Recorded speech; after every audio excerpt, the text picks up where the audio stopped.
இந்த காலத்துல நல்லதை சொல்றவங்களே நாட்டுல கொஞ்சம் பேர் தான்டா. அனைவருக்கும் அன்பான வணக்கம். தூத்துக்குடி ஆசிரியர் திருமண்டலத்துல தற்போது பதவியில் இருக்கின்ற நிர்வாகம் ஆட்சிக்கு வந்து கிட்டத்தட்ட பாத்தீங்கன்னா 3-4 மாதங்களுக்கு மேல் ஆகிவிட்டது. நிர்வாக சீர்திருத்தங்கள் நிறைய செஞ்சுட்டு இருக்காங்க. குறிப்பாக வந்து பாத்தீங்கன்னா கல்வித்துறையில யானை பசி அதுக்கு வந்து பாத்தீங்கன்னா சோளப்பொரி போல அதிகமான வேலைகள் இருக்கிறது, அதிகமான தேவைகள் இருக்குது, எக்ஸ்பெக்டேஷன் ரொம்ப அதிகமா இருக்குது. இந்த அளவுக்கு நம்ம ஸ்கூல்ஸ் வந்து இருக்கணும். அதாவது ஒரு காலத்துல பெயர் பெற்று விளங்கிய பள்ளிகள் வந்து பாத்தீங்கன்னா இன்னைக்கு வந்து பாத்தீங்கன்னா பெயர் சொல்லக்கூட வழி இல்லாத அளவுக்கு இருக்கிறது அப்படிங்கிறத நம்ம தொடர்ந்து சொல்லிட்டு இருக்கோம். அதற்கு வந்து தற்போது யானை பலத்தோடு வந்திருக்கிற நிர்வாகம் என்ன பண்ணணும், திறந்த மனதோடு அனைவரையும் ஒருங்கிணைத்து, குறிப்பாக வந்து பாத்தீங்கன்னா அங்க இருக்கிற எல்லா கரஸ்பாண்டன்ஸையும் அழைத்து அவங்களுக்கு ஒரு ஓரியன்டேஷன் ப்ரோக்ராம் கொடுக்கணும். அது போல அங்க இருக்கிற ஆசிரியர் பெருமக்களுக்கு பாத்தீங்கன்னா ஒரு கருத்தாய்வு கூட்டம் ஒன்று நடத்தி எக்ஸ்பர்ட்ஸ் வெளியில இருந்து என்ன பண்ணும் அழைத்து வந்து, குறிப்பாக வந்து பாத்தீங்கன்னா பிரைவேட் ஸ்கூல்ஸ் அது போல முன்னேறிய பள்ளிகள் நிறைய வந்து பாத்தீங்கன்னா டெவலப்டு ஸ்கூல் இருக்குது. குறிப்பாக நமது பள்ளிகள் வந்து தனியார் பள்ளிகள் வந்து அழைக்கப்படுகிறது. ஸோ இந்த தனியார் பள்ளிகள் வந்து பாத்தீங்கன்னா எந்த அளவுக்கு முன்னேற்றம் அடைந்திருக்கிறதோ அந்த அளவுக்கு முன்னேறுவதற்கு நம்ம இன்னும் இருக்கிற நிர்வாகம் முயற்சி எடுக்க வேண்டும் சொல்லி நம்ம சொல்லிட்டே இருக்கோம். ஆனா அவர்கள் அதை கேட்பதாக இல்லை. எளியவர்கள் சொல் அம்பலத்தில் ஏறாது அப்படிங்கிறது போல நமக்கான உரிமையும் நமக்கான நேரமும் வராமல் நிச்சயமாக இந்த பள்ளிகள் வந்து அடுத்த கட்டத்தை நோக்கி செல்லுமா என்பது மிகப்பெரிய ஒரு கேள்விக்குறிதான். இருந்தாலும் நம்முடைய குரலை நம்ம தொடர்ந்து என்ன பண்றோம், ஒழித்து வருகிறோம். ஏன்னா வந்து அந்த கல்வி என்பது வந்து பாத்தீங்கன்னா நமது பள்ளிக்கூடங்களை படிக்கிற பள்ளிகள் எல்லாம் அவங்களுக்கு வந்து பாத்தீங்கன்னா இந்த பள்ளிகளை விட்டால் பணம் செலுத்தி ஒரு பள்ளிக்கூடத்துல போய் படிக்கிறக்குரிய அந்த வசதி வாய்ப்புகள் கிடைக்காது. எனவே இது வந்து பாத்தீங்கன்னா ஆலயங்களை விட இருக்கிற பள்ளிகளில் தான் நம்ம செய்கிற சேவை தான் மிகப்பெரிய ஒரு சேவை.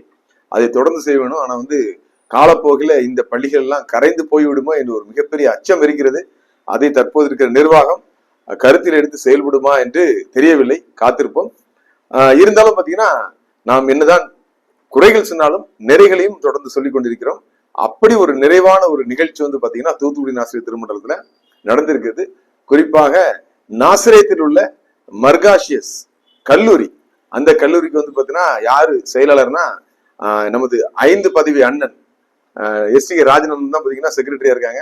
எதற்காக நான் 5 பதவி அண்ணன் சொல்றேன்னா உங்களுக்கு தெரியும், எல்லா பதவிகளையும் குறிப்பாக முக்கியமான பதவிகளை அண்ணன் வைத்திருக்காங்க.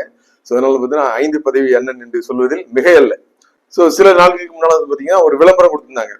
அந்த கல்லூரிக்கு வந்து பார்த்தீங்கன்னா ஒரு முதல்வர் மற்றும் வந்து பேராசிரியர்கள் வேண்டுதல் கொடுத்திருந்தாங்க. அதுல சில சர்ச்சைகள் இருந்தாலும், அதாவது இதற்கு முன்பு இருந்த நிர்வாகம் அவங்கள வேலைக்கு அமைத்திருந்தாங்க. அவர்களை நீக்கிவிட்டு புதிதாக ஒரு முதல்வரை தேர்ந்தெடுப்பதற்காக ஓப்பனா நம்ம இருந்தாங்க டிக்ளேர் பண்ணியிருந்தாங்க. எந்த மறைமுகமான ஒரு செயல்பாடும் இல்லாம பேப்பர்லயே நம்ம போட்டிருந்தாங்க. அந்த அறிவிப்பை கேட்டு வந்து பாத்தீங்கன்னா நிறைய பேர் என்ன பண்ணிருக்காங்க, இன்டர்வியூ வந்து அட்டன் பண்ணியிருக்காங்க. அந்த இன்டர்வியூ அட்டன் பண்ணி தற்பொழுது அந்த கல்லூரிக்கு வந்து முதல்வராக வந்திருப்பவர் வந்து பாத்தீங்கன்னா யார் என்றால் திருநெல்வேலி மண்ணை சேர்ந்த பாளையங்கோட்டையில் உள்ள தூய யோவான் கல்லூரி ஜான்ஸ் கல்லூரியில் ஆங்கிலத்துறையில் பேராசிரியராக, ஆங்கிலத்துறையில் ஹெச்ஓடி அந்த துறையின் தலைவராக இருந்த திரு பென்னிசன் திலகர் அவர்கள் வந்திருக்காங்க. மிகுந்த மகிழ்ச்சி. அதாவது பென்னிசன் திலகர் எனக்கு ரொம்ப நல்லா தெரியும். திருநெல்வேலி திருமண்டலத்தை சேர்ந்தவர். அங்க இருக்கின்ற சாந்திநகர் சர்ச்சில் தான் பாத்தீங்கன்னா அண்ணன் வந்துட்டு இருக்காங்க. கொயர்ல வந்து பாத்தீங்கன்னா மிகுந்த ஈடுபாடு உள்ளவர், சிறப்பாக பாடக்கூடிய திறமை பெற்றவர், கடவுள் பக்தி மிக்கியவர். அது மட்டுமல்ல சிறந்த ஆங்கில புலமை பெற்றவர். ப்ரொனவுன்சியேஷன் பாத்தீங்கன்னா அந்த அளவுக்கு என்ன பண்ணுவாங்க, அழகா உச்சரிப்பாங்க. அந்த ஆங்கில துறைக்கு வந்து பாத்தீங்கன்னா கிடைத்த ஒரு வரப்பிரசாதம். அண்ணன் வந்து பாத்தீங்கன்னா அங்க வந்து துறை தலைவராக இருந்த காரணத்தினால்தான் என்னுடைய பிள்ளைகளையும் என்ன பண்ணினா ஜான்ஸ் காலேஜ்ல இங்கிலீஷ் லிட்டரேச்சர்ல கொண்டு போய் சேர்த்தேன். ஆனால் தற்பொழுது வந்து பாத்தீங்கன்னா அங்கிருந்து நாசரேத் மர்காஷியஸ் கல்லூரிக்கு அவர்கள் வந்து என்ன பண்ணிருக்காங்க, முதல்வராக வந்திருப்பது தூத்துக்குடி ஆசிரியர் திருமண்டல மக்கள் சார்பாக வரவேற்கிறோம். மிகுந்த ஒரு நல்ல சம்பவம் நடந்திருக்குது. நான் ஒருவேளை வந்து பாத்தீங்கன்னா நமது நிர்வாகம் தான் போய் அப்படி அங்கிருந்து அடிச்சு பிடிச்சு கொண்டு வந்திருக்காங்க நினைச்சேன். நம்ம தான் அப்படி செய்ய மாட்டோமே. அவர்களாக வந்து இங்க வந்து என்ன பண்ணிருக்காங்க, நேர்முக தேர்வில் கலந்து கொண்டு அதற்கு பிறகு முதல்வராக மாறி இருக்கிறாங்க. எதற்காக வந்து பாத்தீங்கன்னா யோவான் கல்லூரியில வந்து பாத்தீங்கன்னா துறை தலைவராக இருக்கிறவர் ஒருத்தர் வந்து பாத்தீங்கன்னா முதல்வராக வர வேண்டும் என்றால் அங்கு வந்து யோவான் கல்லூரியில் அவர்களுடைய திறமை முற்றிலுமாக மறுக்கப்பட்டது, ஒடுக்கப்பட்டது. எப்பவுமே வந்து பாத்தீங்கன்னா அந்த திறமை மிகுந்தவர்கள், குறிப்பாக சாதிக்க வேண்டும் என்று நினைப்பவர்கள், தலைமையில் இருக்கவர்கள் எல்லாம் சொல்லிட்டு இருப்பாங்க, அதை கேட்டுக்கொண்டு அடக்கி கொண்டிருக்கும் என்று ஒரு காலம் நினைக்க மாட்டாங்க நம்மளை போல. அதனால வந்து பாத்தீங்கன்னா அங்க வந்து அவருக்கு சரியான மரியாதை கிடையாது. சரியான பதவி உயர் கிடையாது. அவங்க வந்து பாத்தீங்கன்னா எந்த வருஷமும் அவங்க என்ன பண்ணிருக்கணும், பிரின்சிபலா மாறி இருக்கணும். ஆனா அங்க இருக்கின்ற பதவி வெறி பர்னபாஸ் வந்து பாத்தீங்கன்னா அவரை வந்து கண்டுகளவே இல்லை. பொறுப்பு முதல்வர்களை வைத்துக்கொண்டு அந்த கல்லூரியை பொறுப்பற்ற முறையில் இன்னைக்கும் என்ன பண்ணிருக்காரு. யோவான் கல்லூரியாக இருக்கட்டும், அது போல சாராண்டகர் கல்லூரியாக இருக்கட்டும், ரெண்டும் வந்து பாத்தீங்கன்னா வரலாற்று சிறப்பு மிக்க கல்லூரிகள். இதை அந்த பதவி வெறி பிடித்த பர்னபாஸ் அவர்கள் வந்து பாத்தீங்கன்னா கொஞ்சம் கொஞ்சமாக சிதைத்து கொண்டிருக்கிறார், சின்ன பின்னமாக்கி கொண்டிருக்கார். ஸோ அதனால வந்து பாத்தீங்கன்னா அவங்க முயன்று பார்த்தார்கள், முயற்சி எடுத்து பார்த்தார்கள்.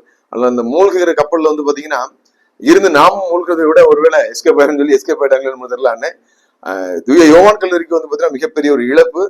தூத்துக்குடி ஆசிரியர் திருமணத்தில் உள்ள மர்காசியஸ் கல்லூரிக்கு வந்து மிகப்பெரிய ஒரு செழிப்பு. அண்ணன் என்பதும் பயன்படுத்த கற்றுக்கொள்ள வேண்டும். தூத்துக்குடி ஆசிரியர் திருமணத்தில் நிர்வாகிகள், நீங்கள் வந்து உங்களுடைய ஆசைகளை, உங்களுடைய கருத்துக்களை அண்ணன் மேல தெரிய கூடாது அப்படிங்கறத நான் எப்பவுமே அன்போடு கேட்டுக்கொள்கிறேன். ஏன்னா வந்து பாத்தீங்கன்னா எப்பவுமே திறமசாலிகள் நீங்க சொல்றது அப்படி கண்ண முடிச்சு கேட்க மாட்டாங்க. குறிப்பாக வந்து பாத்தீங்கன்னா உங்களுக்கு வந்து கூல கும்பிடு போடணும், நீங்க வரும்போதெல்லாம் உங்களுக்கு சால்வை போடலாம் நினைக்காதீங்க, கண்டிப்பா செய்ய மாட்டாங்க. அது போல ரொம்ப டிரான்ஸ்பரண்டா இருக்கிற ஒரு மனிதர். திருநெல்வேலி பிஷப்டே பிரச்சனை தான். அவர் வந்து நாங்க சொல்ற மாதிரி நீங்க செய்யணும் அப்படி கிடையாது. எது நியாயமோ தர்மமோ அதன்படி தான் செய்வேன்னு சொன்னது பிறதான் அவருக்கு அங்க வந்து பிரின்சிபல் போஸ்ட் கொடுக்கல. அதே போல இங்க இருக்கவங்க நீங்க செய்ய நினைக்க கூடாது. நிச்சயமாக வளைந்து போக மாட்டார்கள். வளைந்து போகவில்லை என்ற காரணத்தினால உங்களுடைய வேலைகளை அவர்கிட்ட காட்டக்கூடாது. நான் எப்பவுமே சொல்லிக் கொள்கிறேன். அந்த தூய யோவான் கல்லூரி வந்து பாத்தீங்கன்னா மிகப்பெரிய ஒரு நபரை இழந்திருக்குது. மர்காசியஸ் கல்லூரி மிகச்சிறந்த ஒரு மனிதரையும், மிகச்சிறந்த ஒரு நிர்வாகியையும், மிகச்சிறந்த ஒரு கல்வியாளரையும் பெற்றிருக்கிறது. அவரை காப்பாற்றிக் கொள்ள வேண்டியும் அது வந்து காலத்தின் கட்டாயம். ஆனா வந்து பாத்தீங்கன்னா தற்பொழுது தூத்துக்குடி ஆசிரியர் திருமணத்துல கல்லூரிகளின் நிலவர குழு செயலாளராக இருக்கிறது யாருன்னு உங்களுக்கு நல்லாவே தெரியும். 2ஆம் இடத்தை பெறுகிற அண்ணன் தான் வந்து பாத்தீங்கன்னா எல்லாமே ஆளினாளா இருப்பாங்க. குறிப்பாக வந்து பாத்தீங்கன்னா செல்லும் இடமெல்லாம் தனக்கு என்ன பண்ணும், சால்வைகள் அனுப்பிக்க வேண்டும். செல்லும் இடத்துல நமக்கு என்ன பண்ணும், வாழ்க்கை கோஷம் போட வேண்டும் என்று நினைக்கிற ஒரு நபர் தான். காரணம் எதுக்காக நான் சொல்றேன் அப்படின்னா, விஜிஎஸ் ஸ்கூல் வந்து பாத்தீங்கன்னா தூத்துக்குடியில இருக்கு. அதுல வந்து பாத்தீங்கன்னா நிர்வாகத்துல இருக்க பொறுப்புல இருக்கிறது யாரு அப்படின்னா அங்க இருக்கிற கரஸ்பாண்டன்ட். ஓகே. அது போல பாத்தீங்கன்னா மேனேஜர், ஸ்கூல் மேனேஜர். ஓகே. பொறுப்பு தலைமை ஆசிரியர் தான் இப்பவும் இருக்காங்க. இந்த பொறுப்பு தலைமை ஆசிரியரை வைக்கிறது நம்ம மக்களுக்கு அவ்வளவு விருப்பு ஏன் தெரியல இருக்காங்க. ஆனா அந்த பள்ளிக்கு எந்த வகையிலும் சம்பந்தமே இல்லாத அண்ணனுடைய பெயர் வந்து அது கேட்க வரணும். அண்ணனுக்கு எதுக்காக காக்கா பிடிக்கணும். அப்ப கரஸ்பாண்டன்ட் வந்து பாத்தீங்கன்னா எப்படியாவது 2ஆம் கட்ட தலைவரான அவரை வந்து பாத்தீங்கன்னா காக்கா பிடித்து தன்னுடைய காரியங்களை சாதித்துக் கொள்வதற்காக இது போல வைக்காங்கன்னு தெரியல. எப்பவுமே வந்து பாத்தீங்கன்னா நமக்கு தகுதி இல்லாத ஒரு பதவியோ, தகுதி இல்லாத ஒரு பாராட்டம் நமக்கு கிடைக்குன்னா அதை நம்ம வந்து பெற்றுக்கொள்ளுகிறவர்கள் முதல்ல நம்ம அவாய்ட் பண்றது கற்றுக்கொள்ளும். எதுக்கு எனக்கு எங்க போட்டோ வைக்கணும், நாங்க யாருங்க அப்படின்னு கேட்கறக்கூடிய தன்மை வரணும். அது அவர்களுக்கு வரல.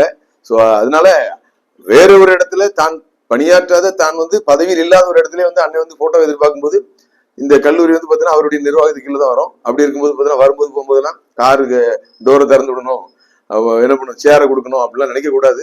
ஏன்னா வந்து ஏற்கனவே சொன்னது போல பாத்தீங்கன்னா திறமையான ஒரு மனிதர், நல்ல மனிதர். அவரை பயன்படுத்திக் கொள்ள என்ன பண்ணணும், நீங்கள் கற்றுக்கொள்ள வேண்டும். இது போல எல்லா கல்லூரிகளுக்கும் எல்லா பள்ளிகளுக்கும் சரியான ஒரு தலைமை நிச்சயமாக நிர்ணயம் செய்யப்பட வேண்டும்.